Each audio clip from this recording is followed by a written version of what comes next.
ये ध्यान सूत्र कहता है, meditation brings beauty and Joy beyond thought and feeling. ध्यान हमारे विचार और भाव से परे सुंदरता और आनंद हमारे जीवन में लेकर आता है।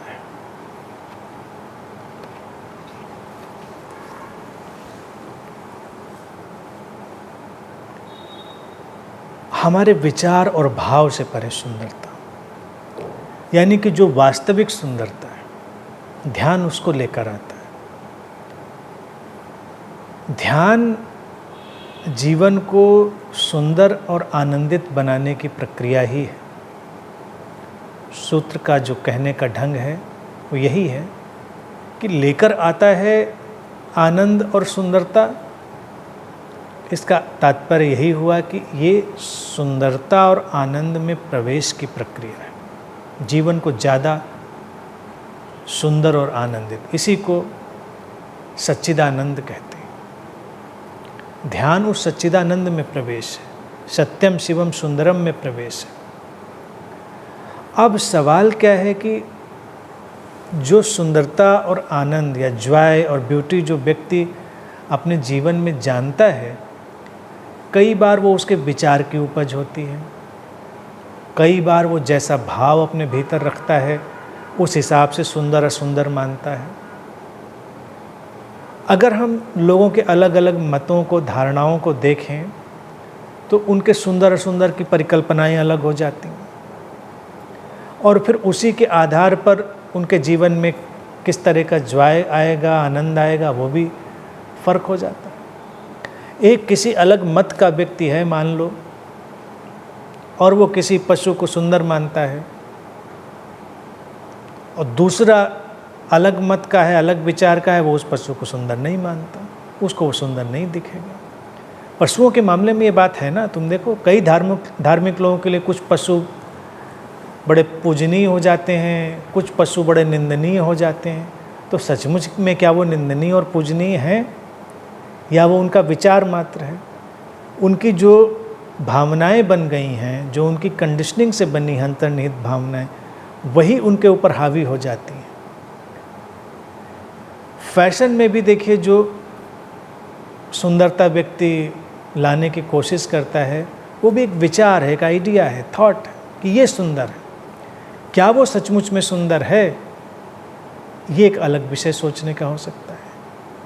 अगर आज हम कपड़ों की बात करें, देखिए जो यंगस्टर्स हैं, फटी हुई जीन्स पहनने का फैशन है। मुझे नहीं पता कि उसमें क्या फ़ैशन है, हो सकता है, लेकिन आज से पहले अगर हम जाएं, पीछे लौटें, तो कोई बेगर भी पहनने के लिए तैयार नहीं होगा वैसे कपड़े। कोई भिखारी भी तैयार नहीं होगा कि इतनी फटी हुई, इतने पैबंद लगे हुए, जगह जगह से कपड़ा लटक रहा है।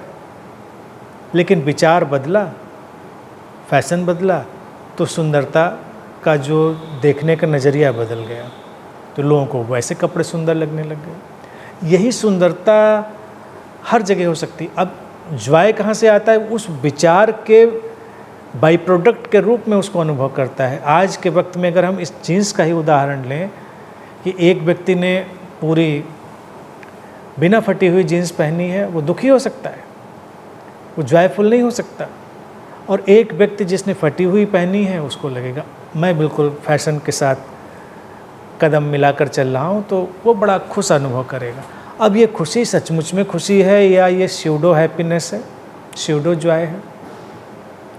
ध्यान वास्तविक सुंदरता और वास्तविक आनंद में ले जाता है, जो विचार और भाव से परे होता है, जो किसी विचार और भाव पर खड़ा नहीं होता। वो जीवन की जो सरलता की सारी प्रक्रिया है या विस्तार है सरलता का, उसमें सौंदर्य को देखने की कोशिश है। जीवन को अगर हम सरलता से देखें तो सौंदर्य ही सौंदर्य है। उस सौंदर्य से जो जॉय आता है, आनंद आता है, वो इतना गहरा होता है कि हमारे प्राणों में प्रवेश कर जाता है, हमको बदल कर जाता है। प्रकृति के साथ होकर जो व्यक्ति को जॉय महसूस होता है और प्रकृति में जो सुंदरता व्यक्ति को दिखाई देती है, ये उसके विचार और भाव के परे से ही आती है, क्योंकि वो जैसी है वैसी है। उसको तुम ऐसे नहीं कर सकते हो कि तुम्हारी तरह से हो, ये समंदर तुम्हारी तरह से हो, नदी तुम्हारी तरह से हो, आसमान तुम्हारी तरह हो, ये पहाड़ तुम्हारी तरह हो, ऐसा तो नहीं। वो अपनी तरह है। तुम कैसे भी विचार रखते हो, तुम कैसे भी भाव रखते हो, वो अपनी तरह है।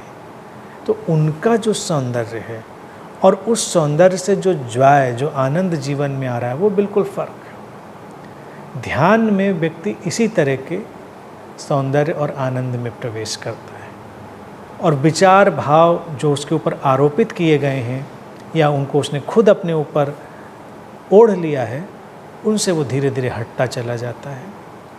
और फिर इसमें वो दूसरे क्या कहेंगे, दूसरों की परवाह करना, ये सब छोड़ देता है, भूल जाता है। क्योंकि विचारों और भावों से चलने में दूसरे हमेशा शामिल रहेंगे।